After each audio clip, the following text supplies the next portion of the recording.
Assalamualaikum warahmatullahi wabarakatuh. Alhamdulillah, wassalatu wassalamu ala Rasulillah Muhammad ibn Abdillah wa ala alihi wa sahbihi wa man wala. Subhanaka la ilma lana illa ma 'allamtana innaka antal alimul hakim. Rabbi shrah li sadri wa yassir li amri wahlul 'uqdatan min lisani yafqahu qawli, amma ba'du. Betapa kematian sesuatu yang pasti. Allah Subhanahu wa taala berfirman dalam Al-Qur'an. Kata Allah, fa'bud rabbaka hatta ya'tiyakal yaqin. Fa'bud rabbaka hatta ya'tiyakal yaqin. Sembahlah Allah Subhanahu wa taala Tuhanmu. Kamu sembah Allah Subhanahu wa taala hatta ya'tiyakal yaqin. Sampai kapan kita nih diminta buat nyembah Allah? Sampai kapan kita diminta buat ibadah? Kata Allah, hatta ya'tiyakal yaqin, sampai datang sesuatu yang pasti. Apa yang pasti? Ayil maut. Yang dimaksudkan dengan suatu yang pasti itu adalah mati. Karenanya siapapun kamu di atas muka bumi ini harus belajar, berusaha buat jadi hamba Allah Subhanahu wa taala yang taat. Mudah-mudahan Allah mudahkan. Amin ya rabbal alamin. Jadi orang hidup gak ada yang pasti, teman-teman. Gak ada yang pasti buat orang yang hidup. Ada yang mulai dari kecil sakit terus ada. Gak ada yang pasti hidup itu. Yang pasti ketika seseorang hidup hanya satu, namanya mati. Kalau kamu diberi kehidupan, maka satu waktu nanti kehidupan tersebut akan diambil kembali oleh Allah Subhanahu wa taala. Sebab memang hidup di dunia, begitu kamu diberi kehidupannya, udah pasti kamu akan berjumpa dengan kematian. Enggak ada yang pasti dalam hidup selain mati. Nah, kalau emang yang pasti itu mati, ngapain sisa hidup enggak dipakai buat berbekal menuju sesuatu yang pasti? Ngapain bekalannya untuk sesuatu yang enggak pasti? Misalnya nih, kamu umur tamat SMA, umur 15.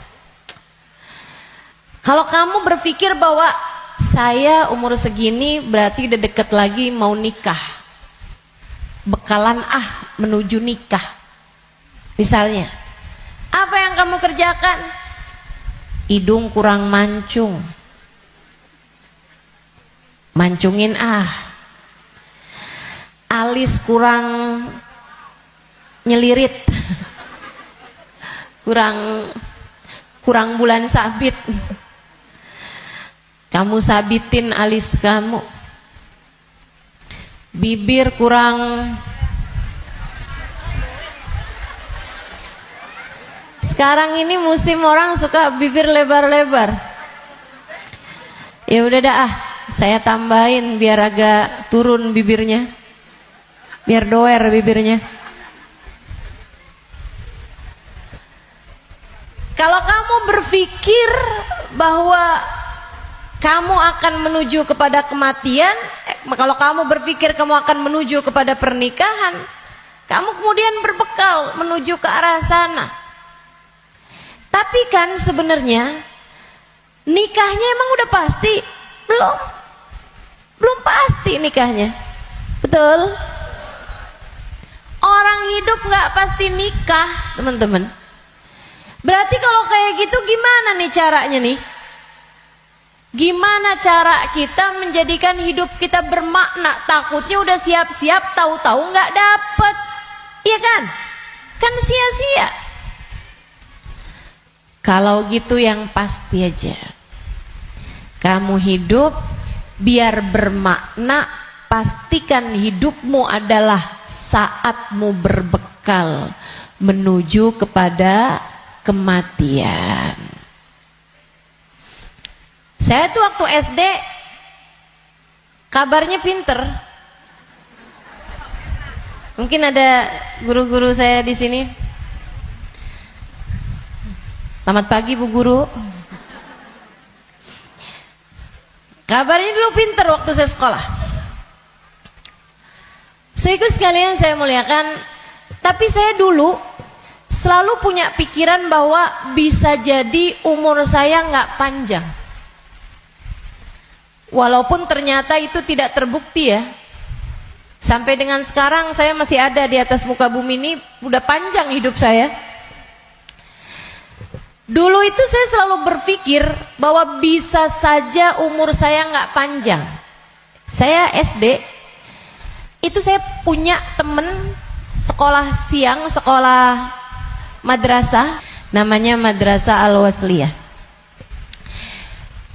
Saya punya temen meninggal dunia. Masih seumuran saya gitu kurang lebih. Sejak saat itu saya kayak selalu berpikir bahwa bisa jadi umur saya nggak panjang. Bisa saja saya juga meninggal dunia gitu. Akhirnya saya suka berpikir bahwa apa yang harus saya lakukan untuk menjadikan yang saya kerja akan bermanfaat kalau umur saya pendek. Akhirnya saya jadi mikir, kalau saya jadi dokter, umurnya harus panjang loh dokter itu. Karena sekolahnya lama. SMP, SMA, kan saya ceritanya SD. SMP, SMA, kuliah. Kuliahnya S1. Habis itu S2. Habis itu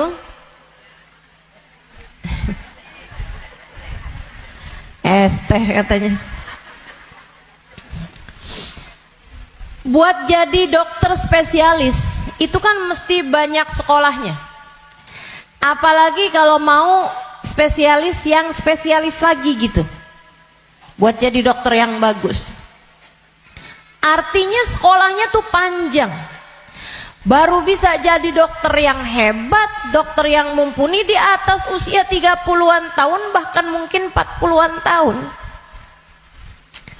Habisnya itu dia praktek mengamalkan ilmunya. Berapa lama? Sampai ketika datang ajal menjemputnya. Manfaatnya ilmunya itu berapa lama? Untuk bisa dipraktekkan bermanfaat buat umat manusia gitu. Sampai dengan berapa lama? Sebentar aja berarti. Kita aja kalau udah dirawat sama dokter yang terlalu tua rada was-was. Betul nggak? Dokternya mau nulis resep, ambil kacamata dulu gitu kan. Terus nulisnya agak tangannya gemeteran. Takut kita. Ini kalau misalnya dia ngelihatnya salah-salah gitu kan. Atau dia mau nyuntik tangannya udah gemeteran, waduh udah kayaknya rada gimana gitu. Tapi kita sama dokter muda juga kita ragu-ragu. Betul gak? Coba tuh. Betapa ternyata mau jadi dokter aja itu umurnya cuman dari sekitar 40 sampai ke 50 atau 60 tahun dah gitu. Cuman segitu doang. Sisanya udah enggak tuh. Udah enggak maksimal. Saudaraku sekalian saya muliakan, saya jadi mikir gitu. Wah, kalau gitu enggak usah jadi dokter deh. Takutnya umur-umur 30-an tahun saya meninggal, saya enggak bekalan apa-apa nih. Apa ilmu, apa hal yang bisa membuat saya bisa nggak nyesel kalau saya mati muda? Itu yang saya pikirkan lagi zaman saya SD. Hingga akhirnya saya memutuskan untuk saya akan belajar di pondok pesantren. biar saya kenal sama agama Allah, biar saya ngerti caranya jadi hamba Allah, biar saya kenal sama baginda pemimpin agama saya, baginda Nabi besar Muhammad, biar saya bisa dekat dengannya, hingga semoga begitu saya meninggal dunia saya dapat berjumpa dan bertemu dengannya. Itu harapan saya. Akhirnya saya belajar di pondok-pondok pesantren, terus belajar.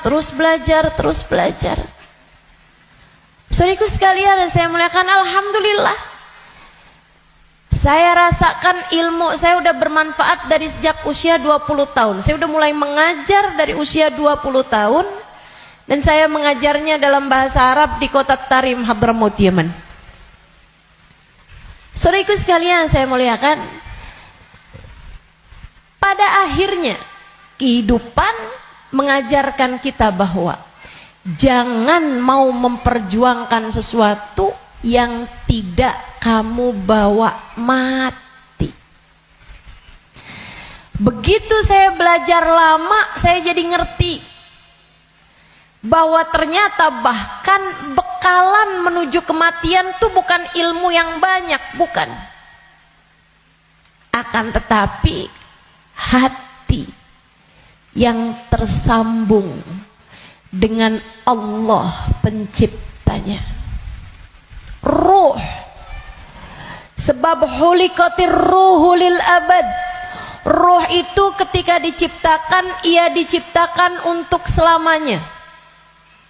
Ruh kamu ini teman-teman sekalian, ini yang akan kamu bawa mati. Hati kamu itu adalah ruh kamu, rasa kamu, ini yang akan kamu bawa mati. Kalau badan ini nggak akan kamu bawa mati. Begitu kamu mati, udah tuh nggak ada lagi urusan sama badan. Badan kamu bisa dimakan merayap-rayap tanah dan habis. Bibir kamu yang selalu kamu lipstikin, wajah kamu yang selalu kamu bedakin, mata kamu yang selalu kamu celain, pakaiin celak, kuku-kuku kamu yang selalu kamu potong setiap kali ia memanjang, badan kamu yang selalu kamu rawat, kamu kasih makan, kamu bersihkan, ini hanya akan menjadi makanan santapan rayap-rayap tanah. Ulat-ulat tanah nanti akan masuk ke lubang-lubang hidungmu. Ia akan masuk dalam seluruh anggota tubuhmu dan kamu habis. Makanya katanya Sayyidina Ali bin Abi Thalib, siapa yang kerjanya buat badannya, siapa yang hidupnya hanya mementingkan urusan tubuhnya, silakan cari pahalanya kepada rayap-rayap tanah. Silakan minta balasannya kepada rayap-rayap tanah. Ulat-ulat tanah, mereka yang senang banget, wih mulus, ih badannya bagus, enak banget nih kita makannya, katanya gitu. Saudariku sekalian yang saya muliakan, bukan untuk itu kamu diciptakan, bukan untuk itu kamu diciptakan. Yang aslinya dari diri kamu adalah ruhmu, yang sejatinya pada dirimu tidak akan terpisahkan adalah hatimu. Ala inna fil jasadi mudghah, idza salahat salahal jasad kullah, wa idza fasadat fasadal jasad kullah. Ketahuilah di dalam tubuh manusia terdapat segumpal darah, disebut hati. Jika bagus, bagus semuanya, jika rusak, rusak semuanya. Ketahuilah segumpal darah tersebut adalah hati. Disitulah ruh ditiupkan. Disitulah ruh sejatinya berada, meskipun mengalir sampai ke seluruh tubuh kita. Ruh itu. dihembuskan saat janin badanmu itu berusia 4 bulan dalam rahim ibu kamu, ditiupkan lewat ubun-ubun. Makanya Bu, ketika Allah menciptakan batok kepala kita, itu semuanya udah full kecuali ada satu lubang kecil di ubun-ubun. Makanya kalau anak bayi ubun-ubunnya masih lembut, tulangnya belum keras, karena asalnya memang bolong. Kenapa Allah bolongin? Buat niupnya ruh, ditiupkannya ruh saat usia 4 bulan tuh dari situ. Rohnya dimasukin, ditiupkan oleh malaikatnya Allah Subhanahu wa taala.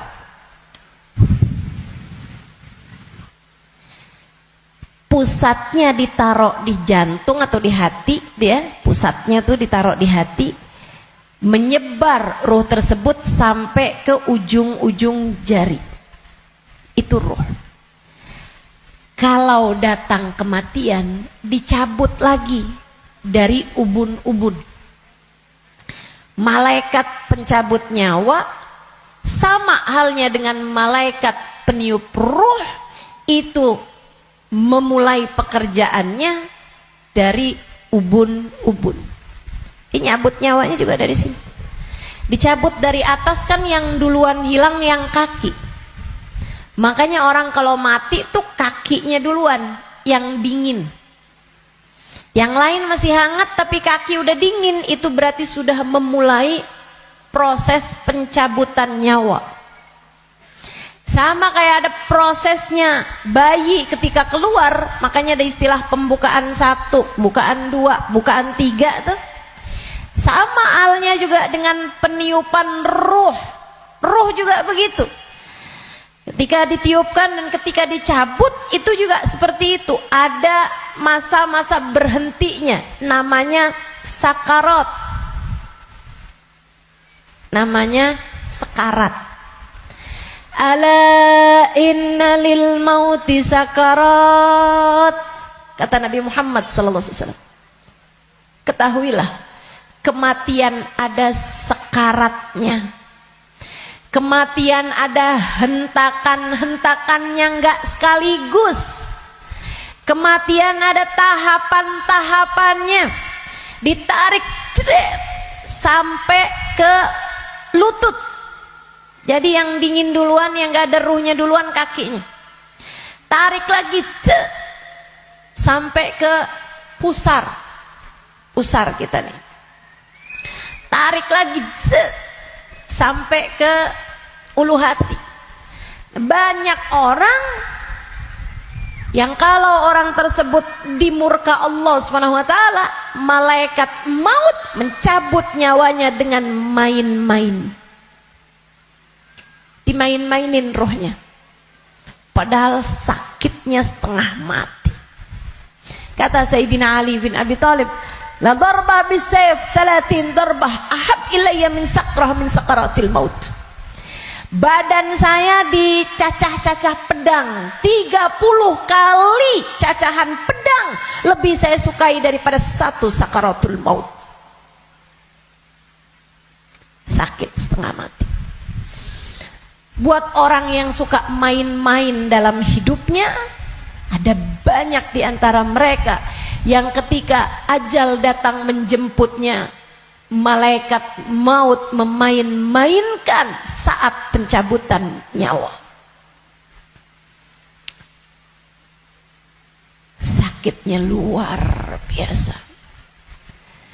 Tapi ada banyak juga hamba-hamba Allah yang hidupnya santun, yang hidupnya berakhlak pada Allah, nggak pernah main-main dalam hidupnya. Allah pun memudahkan saatnya sakaratul maut. Kayak doa orang-orang tua kita, Allahumma hawwin alaina fi sakaratil maut wan najata minan nar. Ya Allah, ringankan saatnya sakaratul maut. Dia nggak bilang, ya Allah jangan ada sakaratnya dong buat kematian saya. Nggak bisa gitu. Atau ya Allah jangan kasih saya sakit saat sakaratul maut. Nggak bisa gitu juga. Karena memang sakaratul maut itu sakit. Memang pasti sakit.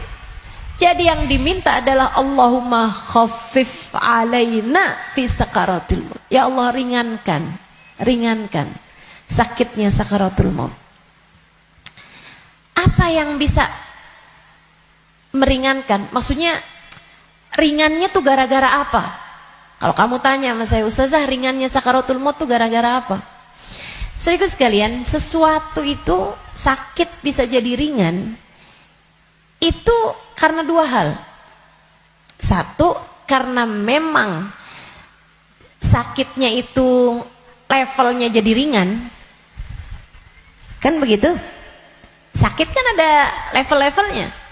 Memang Allah jadikan sakitnya itu ringan, jadi berkurang sakitnya. Itu banyak yang seperti itu, sehingga sakaratul mautnya kayak nggak sakarat gitu, karena sama sekali nggak kesakitan. Ada yang begitu, memang diringankan Allah Subhanahu wa taala. Level sakitnya memang diturunkan oleh Allah Subhanahu wa taala, semacam itu. Atau yang kedua, Allah alihkan fokusnya sehingga dia jadi kayak nggak berasa sakaratul maut, karena Allah memalingkan fokusnya bukan kepada sakitnya, tapi kepada sesuatu yang lain. Apa? Allah palingkannya dengan apa? Yang paling indahnya, yang paling enaknya adalah dengan dihadirkannya baginda Nabi besar Muhammad sallallahu alaihi wasallam di saat sakaratul maut tersebut. Sakit, tapi enggak jadi terasa sakitnya sebab ia bisa lihat Nabi Muhammad. Sebab dihadirkan Nabi Muhammad untuknya. Sakit, tapi ya enggak terasa. Gimana coba? Gimana sakitnya mau terasa kalau kamu bisa ketemu Nabi Muhammad? Nabi Muhammad misalnya berkata kepadamu, selamat datang wahai umatku. Ya udah nggak ada lagi rasa sakitnya, teman-teman. Udah jadi indah semuanya. Banyak yang begitu juga. Kekasih berjumpa dengan kekasihnya di saat sakaratul maut. Banyak.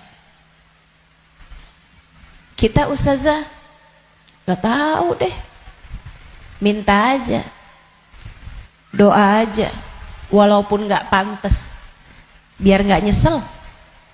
Betul gak? Betul gak? Mau doa tapi rasanya kayak gak pantas gitu ustazah. Orang kayak saya kematiannya dijemput sama Nabi Muhammad, emang gak pantas. Yang kayak kamu ngomongin orang, yang kayak kamu kalau sholat berantakan, betul? Ngarepin kematiannya dijemput sama Nabi Muhammad, siapa kamu? Betul gak? Sama. Saya juga berpikir hal yang sama denganmu. Siapa saya? Sampai saya berharap kematian saya dijemput sama Nabi Muhammad. Tidak ada di antara kita yang pantas. Gak ada di antara kita yang layak, gak ada. Gak ada. Tidak saya, tidak kamu, sama. Tapi kita tetap berdoa, kita tetap meminta kepada Allah Subhanahu wa taala. Kali-kali aja doa kita diijabah. Ya, siapa tahu ya kan? Siapa tahu. Soalnya takut kalau nggak minta nyesel. Sebab Nabi Muhammad itu dermawan. Sebab Nabi Muhammad itu dermawan. Kadang-kadang orang kalau dermawan tuh kita nggak bisa kira. Tahu-tahu memberi lebih dari yang kita minta. Itu sakaratul maut. Nanti habis cabut tuh dari pusar sampai ke dada. Dada, hati, itu teman-teman pusatnya. Allati tattali'u alal afidah.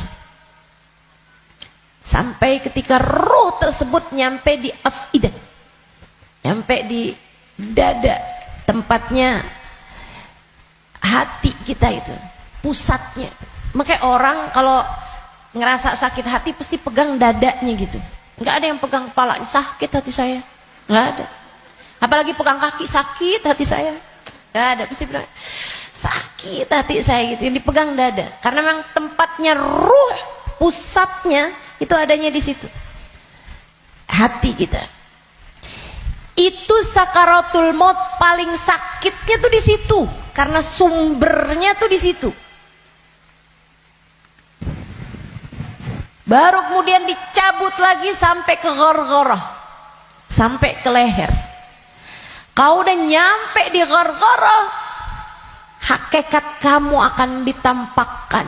Saat itulah kamu dibukakan langit, bisa lihat tempat balik kamu tuh surga atau neraka. Dan itu bisa terjadi tahun depan. Dan itu bisa terjadi bulan depan. Untukmu atau untukku. Itu bisa jadi di waktu yang masih sisa panjang, bisa jadi juga sudah tinggal sedikit lagi waktumu untuk merasakan apa yang disebut dengan sakaratul maut ini. Semuanya pasti ngalamin. Semuanya nggak ada yang bisa lari. Saat ghargharah, saat nyawa udah sampai di tenggorokan, dibukakan pintu demi pintu, kata Nabi Muhammad. Ketika Nabi bercerita kepada Sayyidah Aisyah, ya Aisyah, man ahabba liqa Allah, ahabballahu liqa'ah. Wa man kariha liqa Allah, karihallahu liqa'ah. Wahai Aisyah, siapa yang senang saat perjumpaannya dengan Allah, Allah pun senang berjumpa dengan dia. Siapa yang benci berjumpa dengan Allah, Allah pun benci berjumpa dengan dia. Ya Rasulullah, walakinnana nakrahul maut. Bukannya semuanya takut memati, Rasul? Takut kan gak seneng? Bukankah kita semuanya takut mati, Rasul? Kalau takut mati kan artinya kita gak seneng. Kalau kita gak seneng, Allah gak seneng juga dong ketemu kita. Gak gitu Aisyah. Tapi nanti saat ghargharah, saat nyawa sudah di tenggorokan, Allah akan bukakan langit-langit dan Allah akan perlihatkan tempat kembali bagi roh seseorang. Rohnya itu baliknya kemana? Siapa yang ketika dibukakan langit-langit tahu tempat kembalinya adalah neraka, dia pun takut ketemu sama Allah, dia benci berjumpa dengan Allah, Allah pun benci berjumpa dengannya, walaupun dia bunuh diri sekalipun. Dia bunuh diri nih, pengen mati kan orang bunuh diri. Tapi begitu ruhnya sampai di tenggorokan, begitu dia lihat tempat kembalinya adalah neraka, dia pun takut, kepengen gak jadi bunuh diri. Dia pun pengen balik hidup lagi. Karena dia lihat ternyata tempat kembalinya adalah neraka yang sangat menakutkan. Dia benci berjumpa dengan Allah, Allah pun benci berjumpa dengannya. Sebaliknya, orang mukmin, orang yang tawadhu, orang yang hidupnya buat nyari Allah, walaupun sebenarnya takut, walaupun sebenarnya ngeri, tapi saat langit dibuka, Dia diperlihatkan bahwa tempat kembalinya adalah surga. Dia pun rindu, dia pun ingin, dia pun cinta untuk berjumpa dengan Allah. Dia pun bahagia, dia sukacita berjumpa dengan Allah. Allah pun sukacita berjumpa dengannya. Allah pun suka untuk berjumpa dengannya. Nih, saat ghargharah ini Allah cerita dalam Al-Quran di surat Al-Mu'minun, hatta idza jaa ahadahumul maut qala rabbirji'un la'alli a'malu salihan fima taraktu kalla innaha kalimatun huwa qailuha wa min waraihim barzakhun ila yaumi yub'atsun. Sadaqallahul azim. Kata Allah, sampai ketika kematian datang kepada kalian, ketika ruh sampai di tenggorokan, dia akan berkata, Rabbirji'un, balikin saya lagi ya Allah, balikin saya lagi ya Allah. Setahun, biarkan saya tinggal lagi di dunia setahun ya Allah. Nggak boleh sebulan ya Allah, nggak boleh seminggu ya Allah. Minggu depan deh ya Allah, matinya minggu depan aja. Gak boleh minggu depan, sehari ya Allah. Besok mati gak apa-apa, jangan sekarang.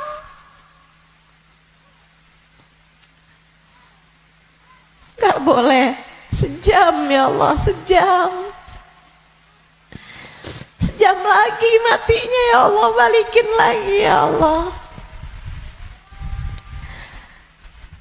Rabbirji'un la'alli a'malu salihan fima taraktu. Saya akan segera bagi-bagi harta saya buat sedekah. Saya akan segera sholawatan kepada Nabi Muhammad. Saya bakal segera baca Al-Quran. Saya bakal segera sholat. Saya mau minta maaf sama orang-orang.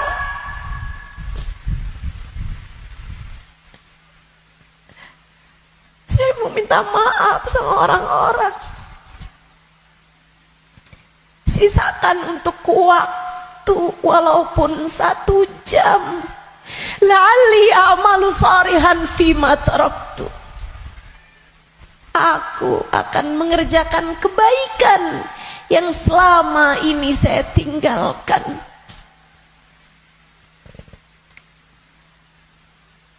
Apa jawab Allah? Kalla innaha kalimatun huwa qailuha. Enggak ada. Sekarang kalimatmu itu hanya jadi omong kosong belaka. Enggak ada ceritanya kamu dikabulkan. Waktunya sudah habis. Game over. End. Udah habis. Kamu nggak punya nyawa cadangan. Kamu nggak punya hidup simpanan. Kamu tidak sedang dalam masa percobaan. Begitu kamu masuk usia balik, semua sudah mulai tercatat untukmu. Tak ada lagi waktu untuk kembali. Innaha kalimatun huwa qailuha. Itu hanya sekedar kalimat disampaikan begitu aja. Kamu minta balik, enggak ada ceritanya. Wa min waraihim barzakhun ila yaumi yub'atsun. Sekarang waktunya kamu hidup di alam barzakh sampai hari kiamat datang.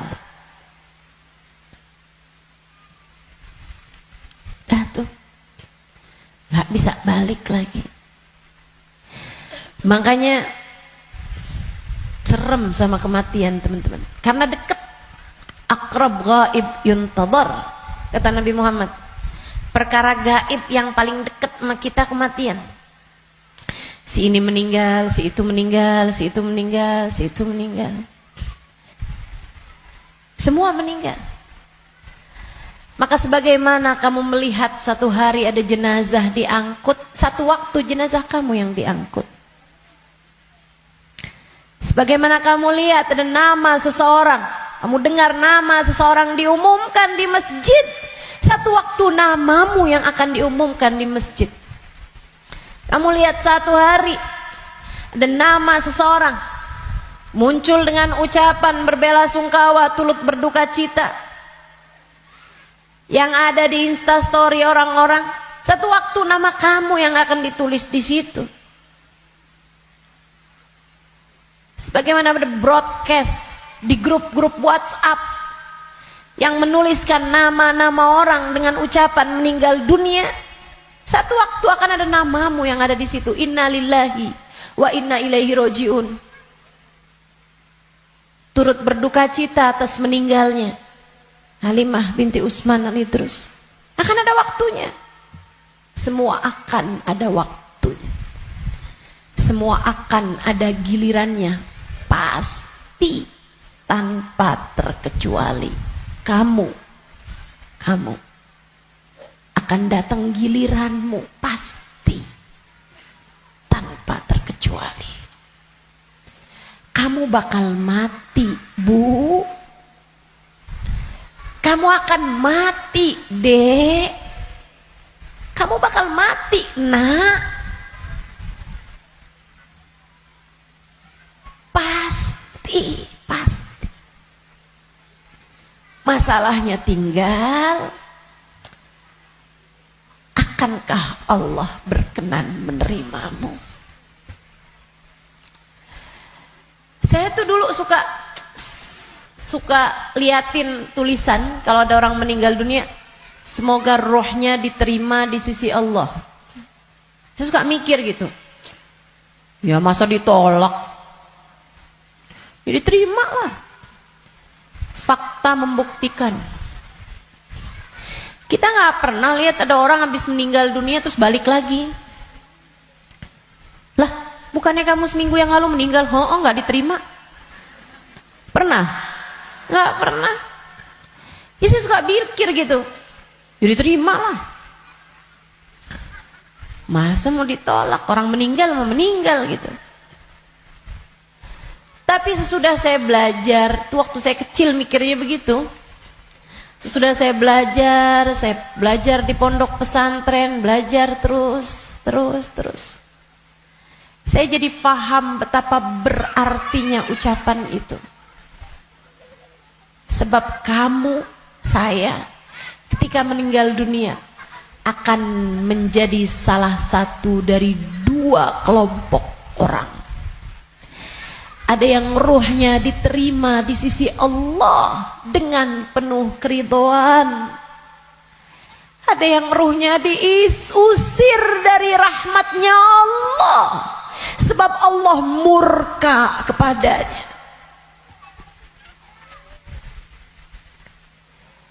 Kalau waktu hidup kayak gini nih, kamu lagi punya perlu, kamu datang ke rumah saudaramu, ditolak dari yang satu, bisa kamu datang ke tempat saudaramu yang lain.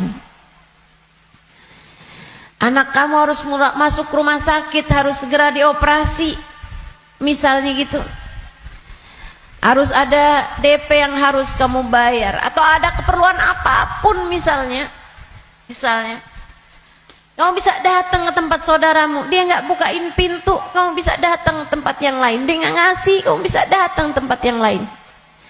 Kamu misalnya mau bikin kopi, gulanya nggak ada, misalnya gitu, kamu bisa datang ke tempat saudara kamu, sebelah kamu, tetangga kamu, nggak dikasih, nggak dibukain pintu, atau dibilang nggak ada misalnya, bisa lagi ke tempat saudaranya, tempat sebelahnya.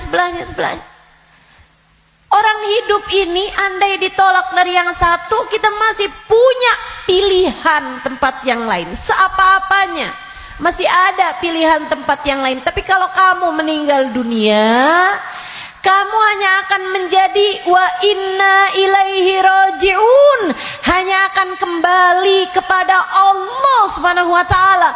Kalau pintu rahmatnya Allah tertutup darimu, kalau kamu diusir dari kasih sayang Allah Subhanahu wa taala, Allah tidak berkenan menerimamu, kemana kiranya kamu akan pergi?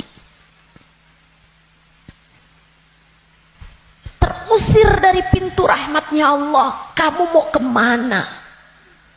Bu, Kak, Dek, Nak, saya sampaikan ini dengan sungguh-sungguh. Jangan pernah mau main-main dalam hidupmu. Jangan main-main sama hidup. Sebab selama kamu hidup, kematian masih akan membayangi. Dan begitu datang kematian sementara Allah belum ridho kepadamu, sangat mungkin rohmu tidak diterima Allah, hingga Allah pun mengusirmu dari pintu rahmatnya, dan kamu dikembalikan kepada lembah kemurkaannya.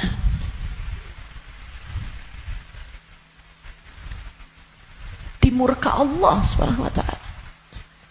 Dimurka Allah Subhanahu wa taala. Enggak enak. Kita tuh dibenci sama suami kita aja rasanya enggak enak. Kita dibenci sama saudara kita aja setengah mati, enggak enak rasanya. Bukan begitu?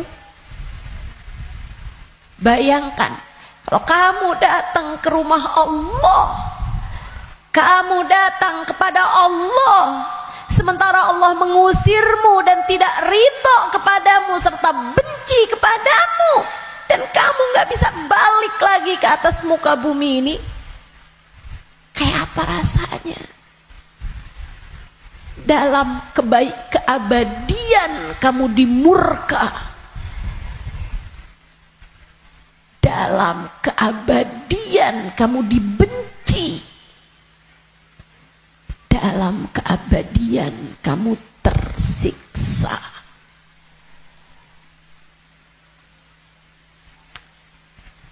Nggak akan sabar, nggak akan sabar.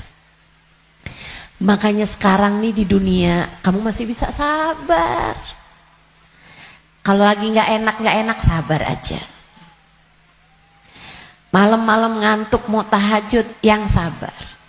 Bangun tahajud, yang sabar. Biar nanti kamu nggak ketemu waktu di mana kamu tidak akan sabar menghadapinya. Kamu nggak akan kuat ngadepinnya. Sekarang kamu kuat. Buat puasa kamu kuat. Buat baca Quran kamu kuat. Buat hadir majelis taklim kamu kuat. Buat baca maulid kamu kuat.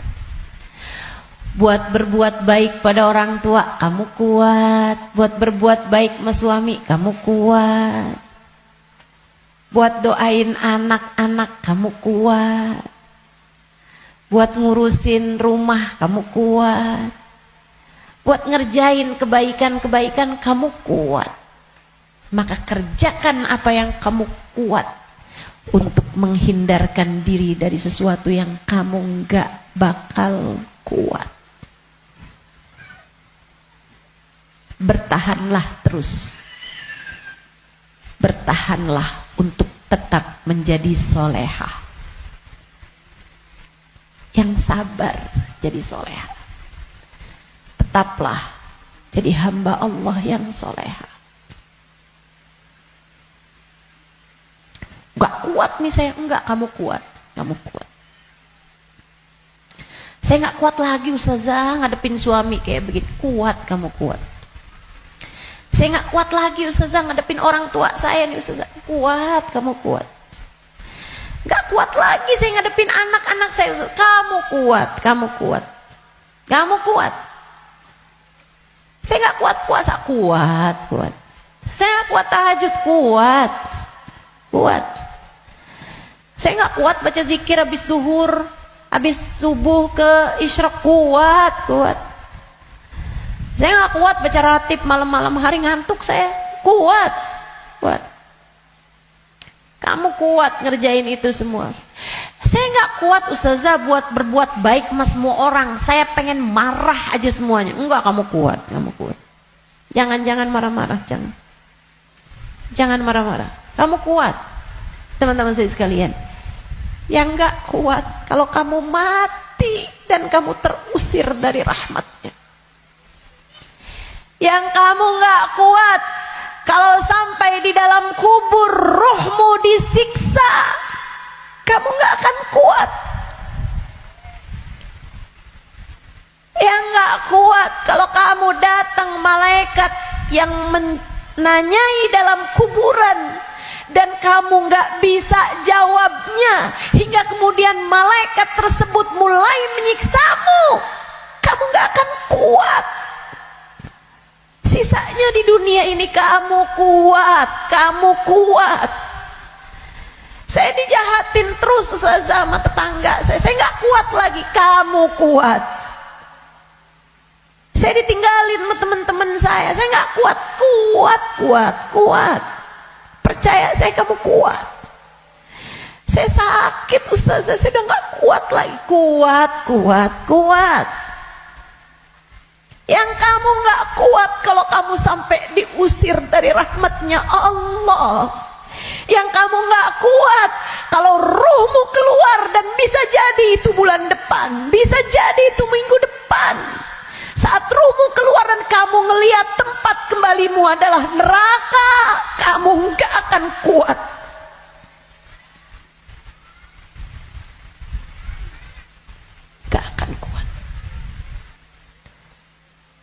Saat kamu berkata, Rabbirji'un la'alli a'malu salihan fima taraktu. Ya Allah, balikin saya ke dunia ya Allah. Balikin saya, kasih saya hidup lagi ya Allah. Itu yang kamu gak akan kuat. Sekarang di dunia semuanya kamu kuat menjalaninnya. Kuat. Kamu mampu. Kamu bisa bertahan untuk tetap menjadi solehah. Percaya saya. Saya sangat miskin ustazah, saya udah gak kuat lagi hidup di dunia ini. Kamu kuat. Saya ambil utang aja ustazah, dipinjol, saya udah gak kuat lagi. Kamu kuat, jangan utang. Jangan ambil utangan. Apalagi pakai riba. Lebih kamu nanti tambah rusak jalannya, tambah salah hidup kamu. Kamu kuat menjalani kehidupan di atas muka bumi ini teman-teman. Yang kamu nggak kuat kalau sampai mati Allah murka padamu, kamu nggak akan kuat. Maka yuk berbekal. Dengan apa berbekalnya? Satu, hidup yang benar. Tetaplah istiqomah. Sholat jangan ditinggal, ibadah jangan ditinggal. Apa yang kamu bisa kerjain. Sedekah biar kata sedikit jangan ditinggal. Saya orang miskin ustazah, saya nggak bisa sedekah banyak-banyak. Tapi kamu masak, banyakin kuahnya kata Nabi. Bagiin tetangga, kasihin tetangga kamu pas kamu lagi masak. Saya nggak bisa sedekah ustazah. Tapi kamu masak nasi, pakai sambal, iya. Apa? Tempe goreng, banyakin, sisain dikit buat tetangga kamu, kasih buat orang yang susah juga yang ada di sekitarmu.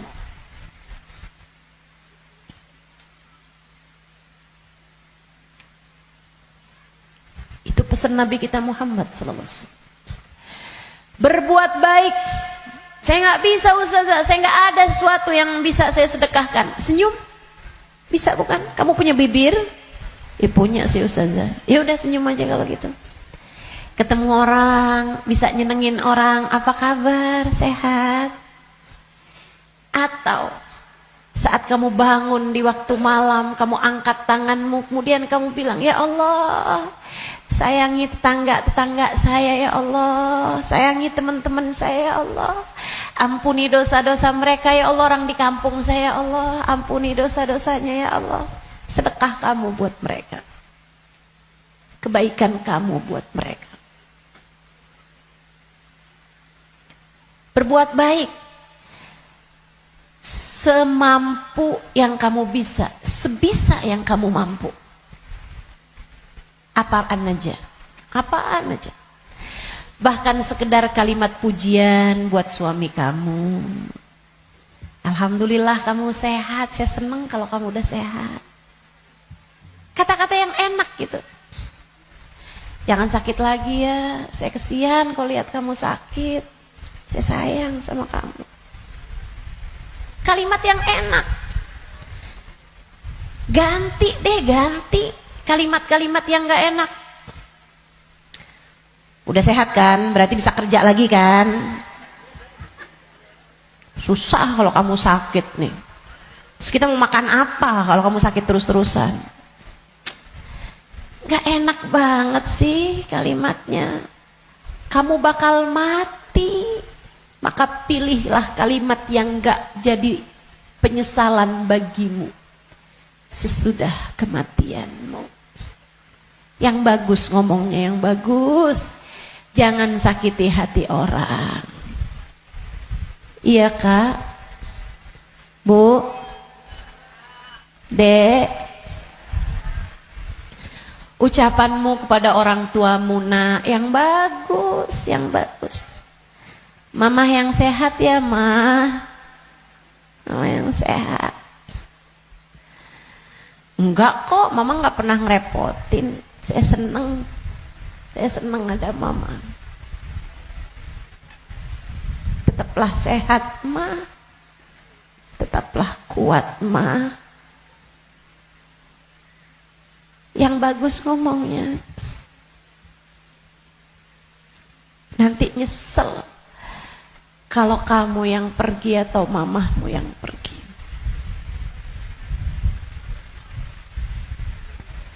Kepada abahmu, ayahmu, gitu juga. Ngomong yang bagus-bagus aja. Biar nggak tambah banyak penyesalanmu ketika datang ajal menjemput.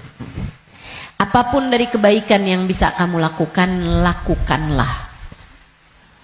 Udah nggak usah pakai mikir-mikir, saya mau pakai kerudungan kapan ya. Nggak usah. Sekarang orang senegeri udah pakai kerudungan semua kok. Selagi kamu perempuan ya pakai penutup aurat.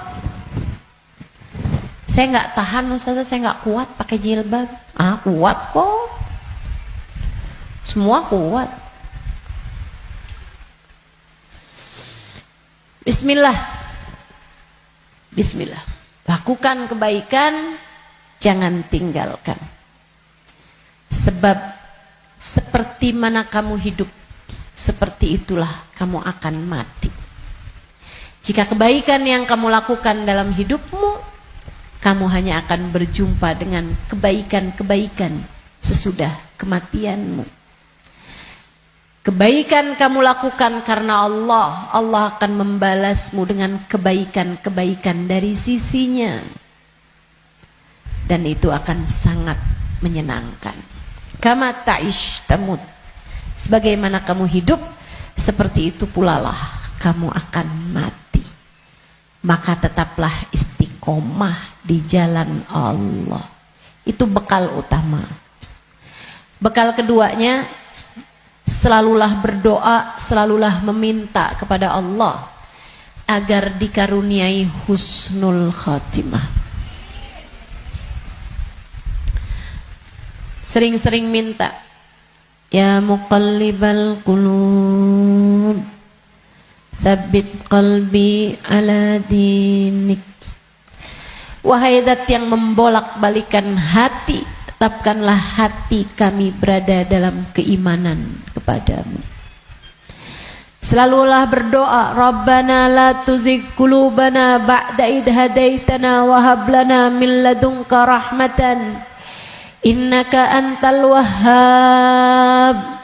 Ya Allah, jangan pernah kau cabut hidayah iman yang telah kau anugerahkan kepadaku. Anugerahkanlah pula untuk kami rahmatmu. Sesungguhnya engkau adalah zat yang maha memberi. Selalulah berdoa, Ya Allah biha, Ya Allah biha, Ya Allah bihusnil khatimah, Ya Allah biha, Ya Allah biha, Ya Allah bihusnil khatimah. Ya Allah, aku mohon padamu, ya Allah, aku minta padamu husnul khatimah, ya Allah.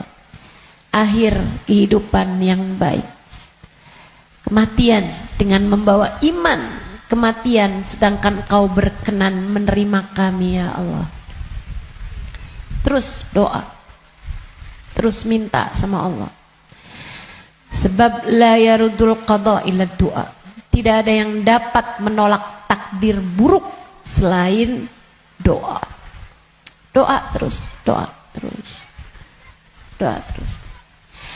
Kalau ada waktunya doa tuh, kayak lagi majelis, kemudian silahkan berdoa, silahkan sampaikan hajatmu.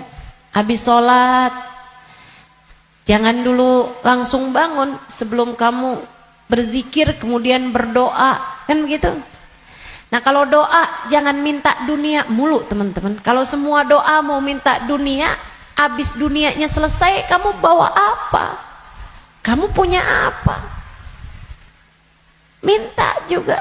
Urusan akhirat malah justru jauh lebih penting daripada meminta urusan dunia yang akan kamu tinggalkan begitu kamu mati.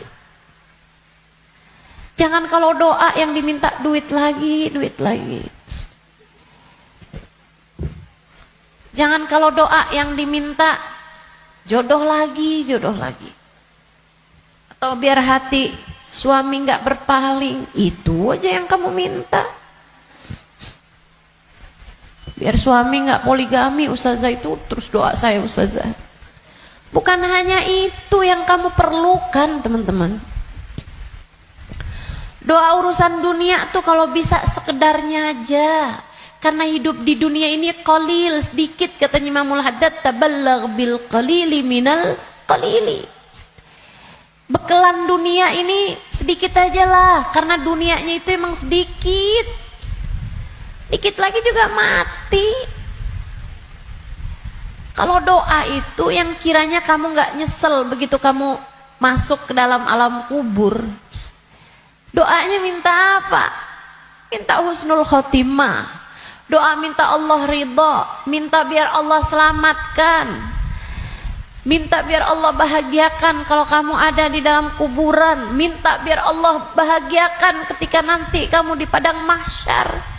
Jadi begitu ajal datang menjemputmu, kamu masih punya simpenan dari doa-doa yang belum diijabah Allah SWT, yang belum kamu rasakan ijabahnya.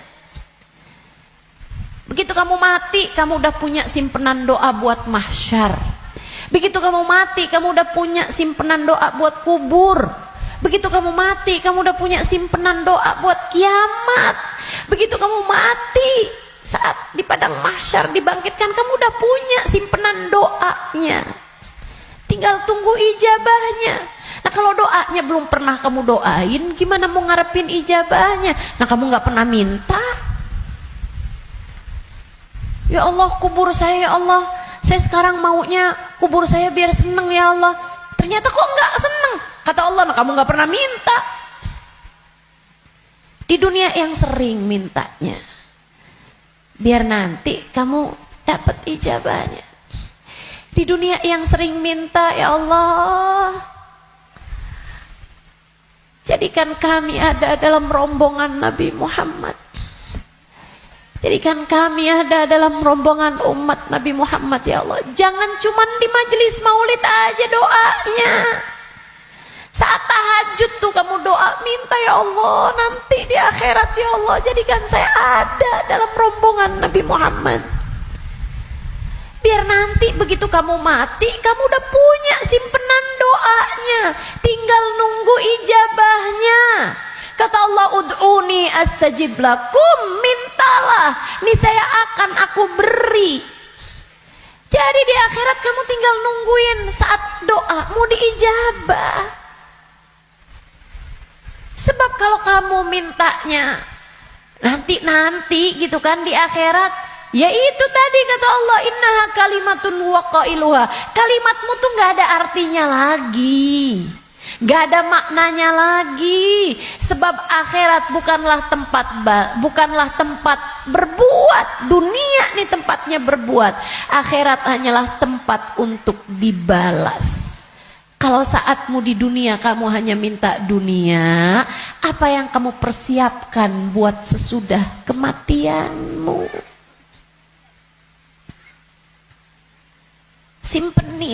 Simpenin doa-doa yang banyak buat akhirat, karena akhirat itu jauh lebih panjang, jauh lebih penting, jauh lebih berarti, jauh lebih bermakna. Dunia ini hanya sebentar, teman-teman. Jangan sampai nyesel. Jangan sampai nyesel. Doa. Doa tidak pernah hanya sekedar. Itu adalah semua yang kamu perlukan. Kita semua perlu doa. Semua perlu doa. Makanya banyak-banyak doa. Minta sama Allah agar kehidupan kamu sesudah kematian menjadi kehidupan yang menyenangkan. Amin ya Rabbal. Satu tadi istiqomah taat, bekal menuju kematian ya. Yang kedua tadi apa? Doa. Yang ketiga, teman-teman saudariku sekalian, bekal menuju kematian itu ampunan dari Allah Subhanahu wa taala. Itu bisa kamu dapat dengan memohon ampunan, beristighfar dan bertaubat, meninggalkan dosa-dosa. Kamu mau berbekal menuju kematianmu, tinggalin dosa. Tinggalin dosa. Tinggalin dosa. Udah deh, ucapkan selamat tinggal buat dosa-dosa.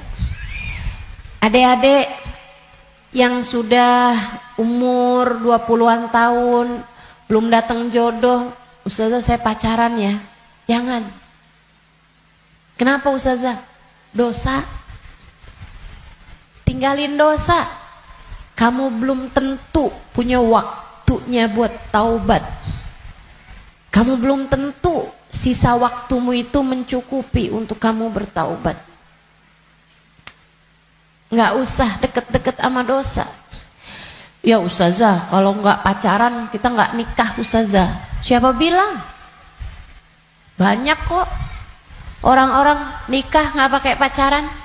Dan banyak juga orang pacarannya sama siapa, nikahnya sama siapa. Betul? Betul? Ngapain kamu menghabiskan energi, menghabiskan rasa hanya untuk menjaga jodoh orang? Ngapain?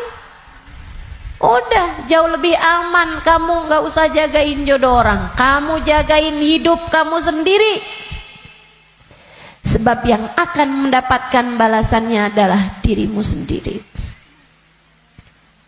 Dek, Nabi Muhammad tuh seneng sama pemuda-pemuda yang taat, lebih daripada senengnya Nabi Muhammad sama orang-orang tua yang taat.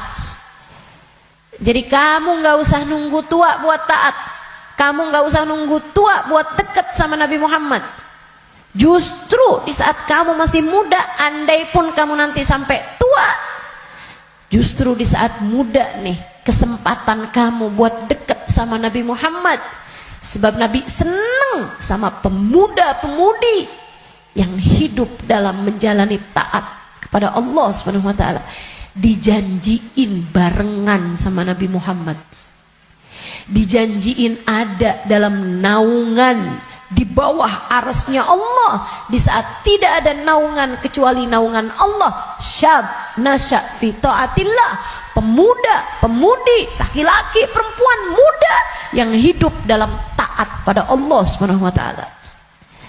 Kamu umur masih 17 tahun tapi sudah istiqomah tahajud, Nabi cinta padamu. Kamu umur masih 17-18 tahun, akan tetapi kamu istiqomah baca Al-Quran, Nabi cinta padamu. Umur masih belasan tahun, tapi kamu udah punya zikiran yang kamu istiqomahkan baca. Kamu udah punya solawatan yang kamu istiqomahkan baca. Kamu bahkan nyaris hafal kitab-kitab maulid yang berisi sejarah hidupnya Nabi Muhammad. Fix, kamu pantas dicinta sama Nabi Muhammad.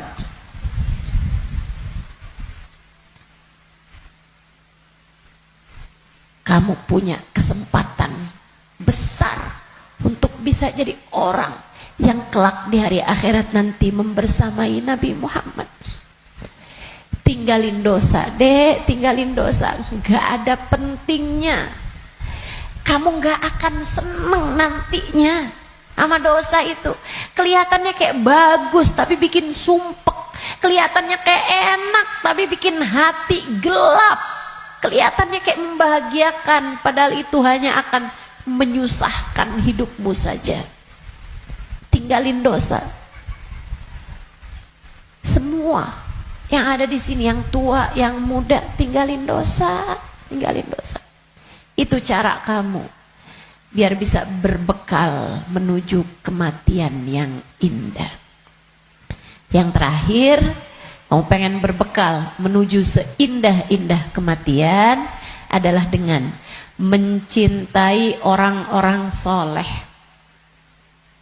Gaulmu itu loh benerin. Gaulnya mau orang bener, biar kamu bisa bener. Sayangnya mau orang bagus di mata Allah, orang soleh, orang solehah. Sayangnya sama ulama, sayangnya sama guru-guru, gitu kan? Sama ustadz, sama ustadzah, sama kiai, sama bunyai, sama habib, sama habibah, muhbabah. Itu bikin kamu bisa jadi orang-orang yang meninggalnya nanti dalam keadaan-keadaan yang indah. Tentu di akhirat kita semuanya ingin dikumpulkan dengan orang-orang baik. Maka kalau kamu di akhirat nanti dikumpulkan orang baik, caranya adalah bersamalah dengan mereka dari sejak di dunia. Bersamalah dengan mereka dari sejak di dunia. Hadirlah di majelis-majelis ilmu, yang seneng dengerin kajian-kajian dari para ulama, yang seneng melantunkan bersama-sama maulid, solawat, istighfar bareng-bareng, doa bareng-bareng, qiyam bareng-bareng. Kebersamaanmu dengan apapun di dunia akan membuatmu bersama di akhirat nanti dengan orang-orang yang kurang lebih sama. Hadirnya, senangnya di majelis-majelis ilmu, majelis-majelis dzikir, majelis maulid kayak begini, sangat pantas nanti dikumpulinnya di akhirat dengan orang-orang soleh-solehah. Kamu pikir orang-orang soleh-solehah kumpulnya di mana kalau bukan di tempat-tempat yang semacam ini? Makanya ayo bismillah, cintai mereka. Andai pun kamu nggak lagi bersama dengan mereka, para ulama-ulama, para hamba-hamba Allah soleh-soleha, tetaplah bersama dengan mereka dalam doa.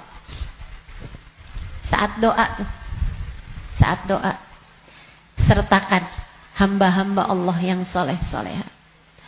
Guru-gurumu doain, ulama-ulama doain, orang-orang tercinta di sisi Allah doain.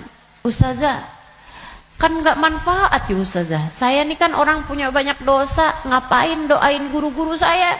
Orang-orang taat semua, ahli-ahli ibadah semua, ngapain saya doain? Saya jauh lebih perlu buat didoain sama mereka daripada saya mendoakan mereka. Andai pun begitu, ini masalah keberpihakan. Ini masalah kebersamaan.